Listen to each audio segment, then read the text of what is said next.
Hit వస్తే career పరుగులు పెడుతుందని శ్రీలీల ఎదురు చూస్తోంది. కానీ రుక్మిణి వసంత్కు మాత్రం పాన్ ఇండియా వైడ్గా బ్లాక్ బస్టర్ వచ్చింది. కాంతారా చిత్రంలో నటనకు మంచి మార్కులు పడ్డాయి.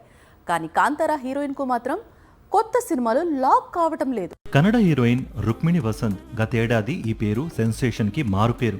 కాంతారా చాప్టర్ 1 లో నటనతో పాన్ ఇండియా రుక్మిణి నేమ్ తో షేక్ అయిపోయింది. అయితే ఆ తర్వాత మాత్రం రుక్మిణికి అనుకున్నంత అవకాశాలు రాలేదు. ఇలా ఎందుకు అనేది శాండిల్వుడ్ లోనే కాదు, టాలీవుడ్ లో కూడా హాట్ టాపిక్ గా మారింది. ప్రస్తుతం రుక్మిణి చేతిలో 2 పాన్ ఇండియా బిగ్గెస్ట్ ప్రాజెక్ట్స్ ఉన్నాయి.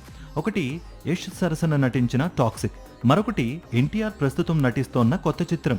వీటి తర్వాత ఇంతవరకు రుక్మిణి న్యూ మూవీ కమిట్ కాలేదు. కొత్తగా తెరకెక్కే ప్రాజెక్ట్స్ కు ముందుగా రుక్మిణి పేరు వినిపించడం, ఆ తర్వాత ఆ స్థానంలో మరో కథానాయిక ఎంపిక కావడం ఈ మధ్య ట్రెండ్ గా మారిపోయింది. కాంతారా చాప్టర్ 1 రిలీజ్ కు ముందు రుక్మిణి చాలా బిజీగా కనిపించింది. బ్లాక్ బస్టర్ అందివచ్చిన తర్వాత మాత్రం అవకాశాలు తగ్గడం విచిత్రంగా ఉంది.